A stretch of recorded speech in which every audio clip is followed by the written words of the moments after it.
There seems to be a lot of confusion over how much space we need to allocate in a given facility in order to effectively manufacture vape carts at the commercial level.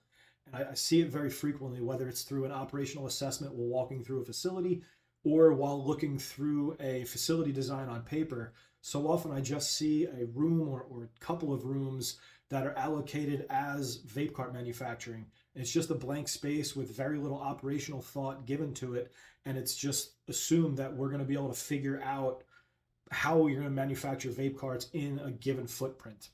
So today what we're going to do is talk about how the financial model and the decision to get into vape cart manufacturing really should inform the operational design itself.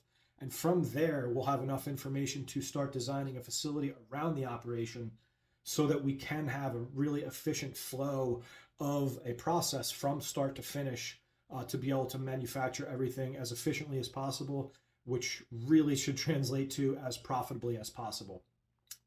Most people in the extraction manufacturing license game in the US are really going to be looking to capitalize on vape cart manufacturing because it's really the second most consumed product in the US, only behind flower itself from a volume perspective. So let's first dive into many of the questions that we're going to have to answer on a business model perspective. Then I'll ask some of the questions that will really be the operational decisions. And from there, we'll be able to decide how many rooms, how big the rooms need to be, and really in what sequence in the facility those rooms need to be placed. Because in an ideal world, we're going to have a manufacturing line and really lay out that facility from start to finish so that product and procedure can kind of go through and flow in a linear model. And whether it's in a straight line or whether it's in a U or in a circle or something like that, we're trying to make it so that product flows. And we don't have to keep walking back and forth in a facility in order to manufacture a product from start to finish.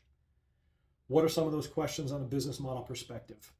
Number one is, are we going to extract the biomass ourselves, or are we going to be sourcing it from the wholesale market? For this example that we'll run throughout this video, let's just assume we're going to be sourcing the distillate on the wholesale market, because if we decide that we're going to extract the biomass ourselves, while that is generally a more profitable model, it also comes with it the complexity of sourcing the right type of equipment, the right processes, and the right procedures, and then building out an extraction suite in order to do that, which is a whole nother video unto itself that maybe we'll get to at another time. But really, are we going to extract the biomass ourselves? How many vape carts are we hoping to produce on a weekly or monthly basis? For this example, let's just say we're trying to produce 20,000 vape carts total on a weekly basis. From there, how many brands are we going to produce? Are we going to produce one brand in-house, or maybe we're going to have 3 brands in-house so that we can capitalize on a good, better, best model? Maybe we're not just going to manufacture vape carts ourselves. Perhaps we're thinking about doing contract manufacturing for brands from out of state that want to come into our state. Perhaps we're going to white label for dispensary partners so that we can get some additional shelf space. How many different types of hardware are we going to use? Are we going to stick to just the standard 510 thread, or are we going to consider filling proprietary pods? Do some of those contract manufacturing brands require a specific set of hardware to be used? Maybe we're going to be doing a combination of several different things here. From there, are we only going to fill a certain size? Are we only going to do half grams? Perhaps we're going to do grams and half grams. And sometimes, other states might allow for other multiples and other volumes, but really we want to be able to answer that question because that will affect the complexity of the operation itself. Let's talk about packaging. Are we going to have one set of packaging for all of our brands that we then just put a different sticker or different label on it? Or will every single brand that we manufacture have its own set of packaging? Does that packaging, are we going to buy that packaging completely constructed, or are we going to buy it flat so that we can save on shipping and basically construct it in-house? How much packaging and how much hardware are we going to buy in advance and keep that in our inventory? This really affects the business model because we need to be able to purchase things in bulk to be able to keep our costs per unit as low as possible. But it also affects our supply chain because most packaging and most vape hardware comes from China these days. And every single year we have to take into account Chinese New Year. So if we're not, and for those that don't know, during Chinese New Year, factories shut down for a week, sometimes up to a month at a time, making it so that if we don't hit a specific date to get our product on the ship, we may have to really withstand a several month period where we don't have any new inventory coming in. So we want to be able to demand plan and understand how much we're going to be able to need, how much we're going to be able to store. And in addition, we need to be able to have the appropriate amount of space to store all of that. Next big piece, and this will be the last one I wrap up for the business model, is do we have funding or can we get financing to be able to automate our process and really invest in some automation? The level and the volume that you're going to be doing will really inform whether this is a good idea. But in this example, let's say we are going to be shooting for 20,000 vape carts a week. We are going to have 6 months worth of packaging and 6 months worth of hardware. And just to keep things really simple, we're going to use all standard 510 threads, and we're going to be doing only half grams. Another question that I didn't even ask is, are we going to get into the disposables where then we have battery life to worry about and a completely different form factor that we then have to fill? As you can see, there are so many different questions that need to be answered in order to build an effective business model around vape cart manufacturing.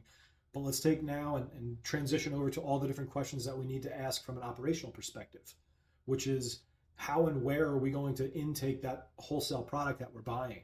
How and where are we going to intake all the terpenes? And then where are we going to store that? Are we going to store it in the vault where all of our final products are? Or are we going to have a small vault that is really just for the intake material? From there, where are we going to mix our distillate with our terpenes? Are we going to do it in just one big room, or are we going to have a separate small room where we're only mixing and then storing that mixed product? Because that next question is, once the product is mixed and we have to send it out for compliance testing, where are we going to store that product once the lab comes and takes samples of that product? Are we going to, again, store it in that final vault where all your finished products are? Or are you going to have a separate fridge or freezer destined just for this work in process product that is literally out for testing right now? From the mixing room, once we get the compliance testing back, we will likely then move it to the filling room. And again, if we have automated machinery, we want to make sure that filling room is large enough to be able to accommodate the machine itself and all of the people that need to operate that machine. So we'll need to determine exactly what machine you're going to be using and understand how much, what type of volume it's going to do and how much space we need to be able to operate around it. From there, once we're pulling vape carts off the line, or if we're actually filling them by hand, where are we going to be doing that in just a series of benches? But from there, let's just say we have a finished product. What do we do with it from there? Can we store work in process by way of regulation? If we don't finish this batch by the end of the day, can we actually store it in a vault? Again, will that product be stored in the final vault in a special section of that vault that's marked work in process? Or are we going to have a special work in process vault so that there is no confusion throughout the manufacturing process? Once those vape carts are filled and capped, how do we get them into the packaging area? Is packaging going to happen in its own separate room? I strongly suggest that, so that again, we can keep our processes separated and compartmentalized by the rooms themselves. That's likely where your labeling is going to happen. From an operational perspective, how is packaging going to be done? Most of the time it's done by hand, and then labeling also done by hand. From the vape cart perspective, there is starting to become some automation there, but again, that'll determine on the volume that you're doing and the greater level of standardization that you have, the more you're going to be able to spec out an automated packaging solution for you. From that packaging perspective, we understand how we're going to package them, how we're going to label them. If those boxes came in completely constructed, great. If we have to construct them, where are we going to do that? Who's going to do that? And where along the process are we going to do that? In some separate room, in line, where before we get to the packaging room. And then from there, once they're actually packaged and labeled, how many are we going to put into a case? Are we going to case pack at all? Once we're case packed, how are we going to then store it in the vault? We're just going to store it in Rubbermaid tubs and stack them up together. We're going to have some sort of hierarchy of storage shelves that we can have and basically house as much product as we possibly can in a given floor space. All of these questions are going to really help us, or all the answers to these questions will really help us understand how many rooms you need, how much space you need in a given room, and you'll really be able to determine how big of a vape line that you're going to need. If you're an existing manufacturer and you want to just add a vape line to your existing facility, it may not be as easy as just allocating a room that hasn't been used for a while and saying, hey, we're going to do vape manufacturing in there. There's a lot of complexity to it. As you can see, there's a lot of questions that go into this. To be able to effectively do this from start to finish without having rework, without having a lot of motion going from one end of the factory floor to another, without having a lot of crossover in between departments, we really would like to have this be a streamlined process from start to finish. If you're a new operator and you want to be able to do this effectively and compete as long-term as possible and maintain profitability, you'll want to make sure that in this example, you have an intake room, you have a storage for your intake, you have a separate mixing room, you have a separate filling room. And again, these rooms don't need to be huge, but they need to be well thought out and designed to accommodate all the processes and procedures and maybe all the storage that need to be in there. We need to be able to have dry storage room for hardware, dry storage room for packaging. We'll ideally have a work in process vault in between the filling room and the packaging room, so that product can be stored in there overnight or in between shifts and flow from one to the other.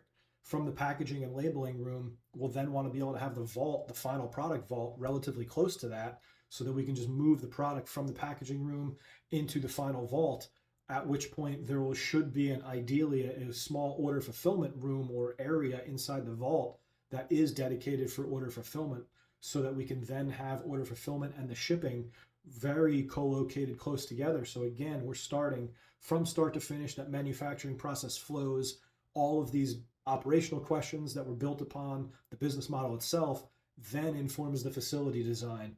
Don't just allocate, a square box and say, we're going to do vape cart manufacturing in there, especially if you're trying to do it at a commercial scale as profitably as possible.